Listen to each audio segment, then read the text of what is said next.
Exposure. What does exposure mean? That somehow someone is going to come up and say something that you believe would devalue you?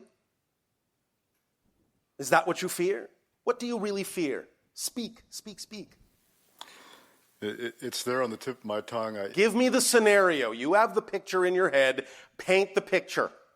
What do you fear might happen? I understand why I separated myself from myself to the degree that I did, because I went deep. I went real deep. That's all right. If you understand that, then if you understand that and you understand that now you are basically choosing to be done with that, then why aren't you done with it? Well, that's the edge or the $64,000 question. Well, I'm standing on that edge right now. Well, listen to this. Listen to this. Listen to this. The only reason, all of you, listen to this. The only reason you hold on to something you say you don't is because you still believe that it somehow serves you in a positive way to do so. So what's your belief about that? Do you believe that holding on to this, the thing that prevents you from being yourself, somehow keeps you safer than you might be by being yourself?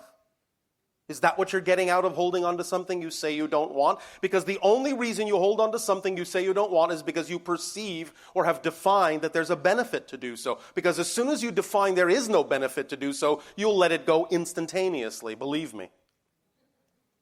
So the only reason you hold on to something that you say you don't prefer is because you must have an unconscious belief that there is some benefit to doing so. If you find out what that belief is and identify it, then it gives you more ability to let that go.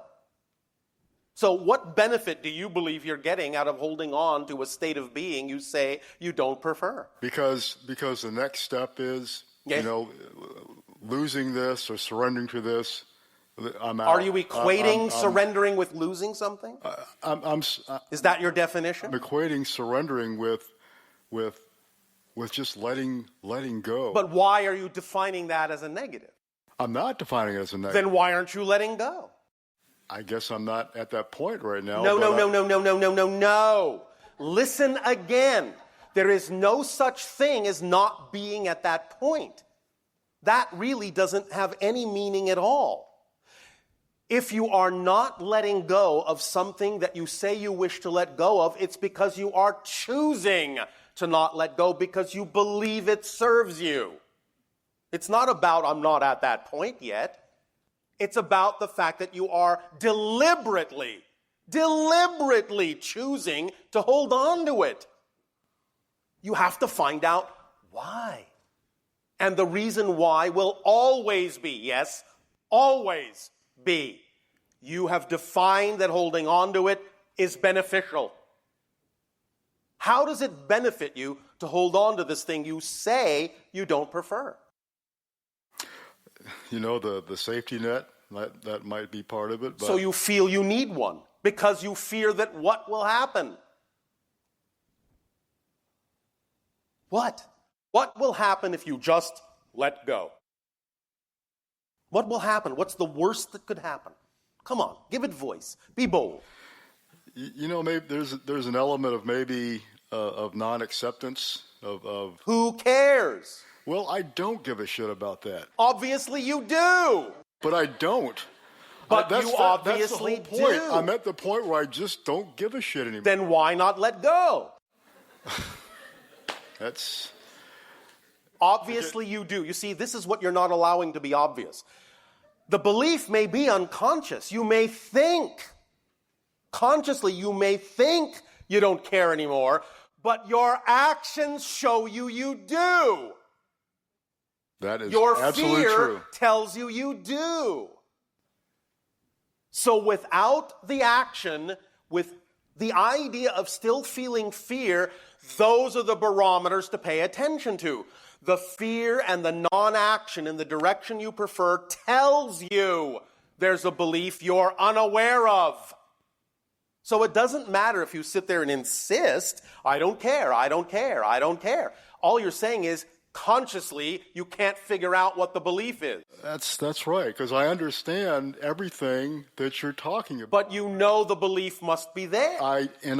Yes, I do. I'm not. Then find out what it is by asking the question, what I have to believe is true of my relationship to this situation in order to hold on to something I say I don't prefer. There is an answer. There is a definition you have to be holding on to. Otherwise, you wouldn't be asking this question of us.